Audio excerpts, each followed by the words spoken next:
Vous voyez, on a beau regarder hein, pour déceler la reine dans l'ensemble des abeilles qu'il y a, c'est pas simple. Donc après, on peut avoir un E au hasard et de la voir, ce qui permet de s'assurer qu'on a bien la reine au sein de la colonie. Autrement, malheureusement, ça fait une colonie qui ira à sa perte, puisque pas de reine, donc pas de nouvelles abeilles. Ça fait une colonie bourdonneuse, on appelle ça, c'est-à-dire qu'elles vont pouvoir pondre les abeilles, mais elles font que des cellules mâles et pas du tout de cellules femelles. Donc pas d'abeilles.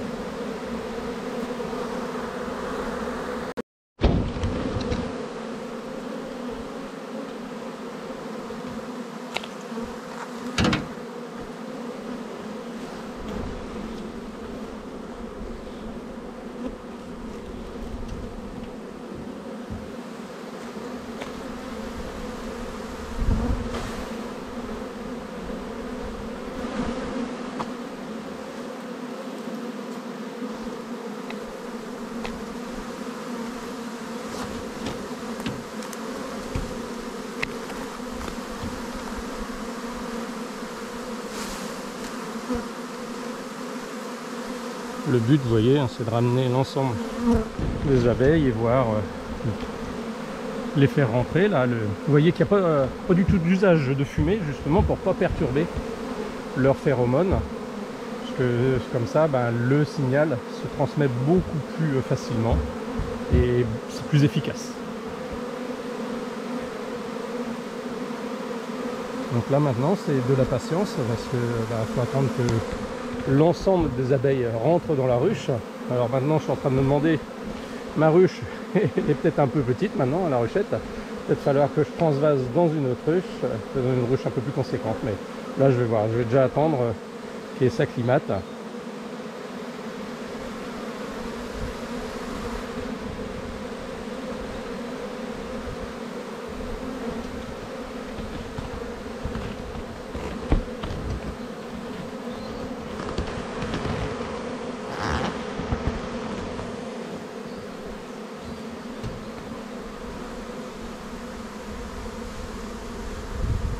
Pour l'instant, pas de signe de la reine, c'est dommage. Bon, elle est peut-être dedans, hein, ça peut être le heureux hasard. Donc là, je reprends encore des brins pour venir amener l'ensemble des abeilles. Voilà, au niveau de la ruche.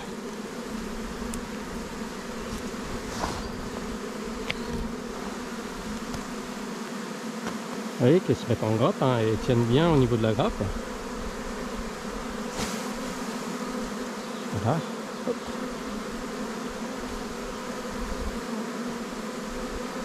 Donc là c'est vraiment beaucoup de douceur, pas de précipitation. Essayer de faire les bonnes actions, hein, c'est pas toujours simple. Hein, c'est elle qui décide, hein, elle pourrait très bien repartir dès maintenant. Et là moi j'ai plus qu'à être spectateur et essayer de faire le nécessaire pour que je puisse les conserver. C'est vrai que le nombre d'abeilles qu'il y a est un peu problématique par rapport à la taille de ma ruchette.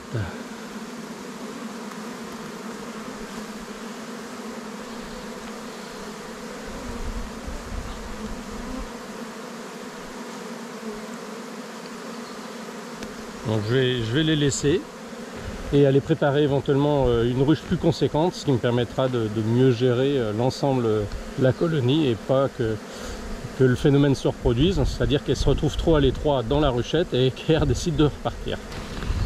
Voilà, donc je vais préparer une ruche et transvaser tout ce beau monde. Là pendant ce temps-là, elles vont se calmer un peu et vont pénétrer encore un peu plus dans la ruchette, ce qui me permettrait d'avoir un peu plus de monde à transvaser de la ruchette à la ruche. Là la colonie est très populeuse, donc je vais la transférer dans une ruche plus conséquente.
Voilà, donc là elles auront plus de place.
Donc là on voit que au niveau de l'essaim, il n'y a pratiquement plus rien dans les herbes.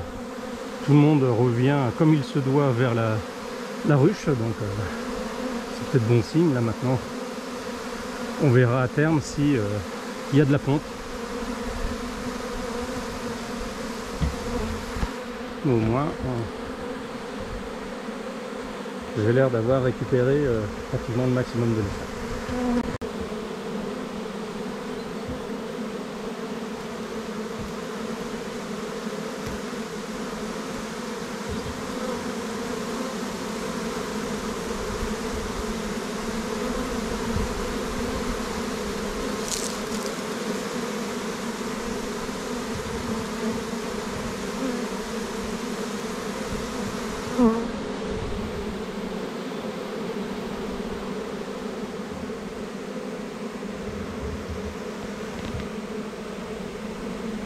Je vois qu'il y a un bourdon, un faux bourdon, pardon.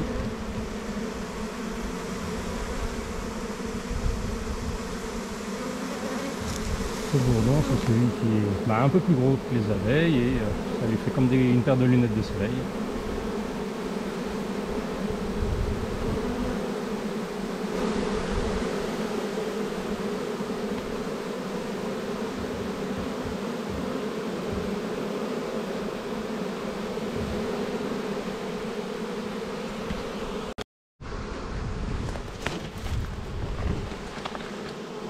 Donc là il n'y a pratiquement plus d'abeilles à l'extérieur de la ruche, donc je vais pouvoir fermer la ruche et les emmener sur un nouveau site de production où elles pourront aller butiner et fonder une nouvelle colonie. À voir d'ici 15 jours si on a de la porte.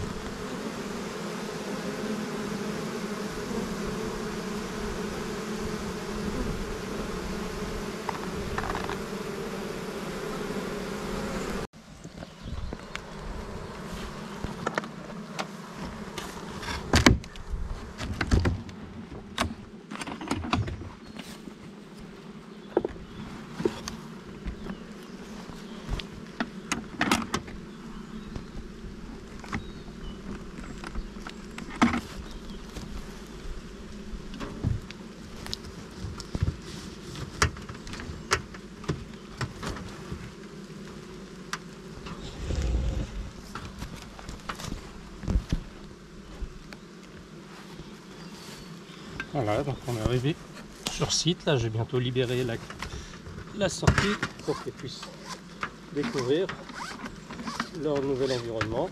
Bon, la météo n'est pas géniale, mais bon, on s'adapte.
Voilà, donc les abeilles vont tournoyer pour découvrir leur environnement, se repérer géographiquement pour pouvoir retourner naturellement à la ruche.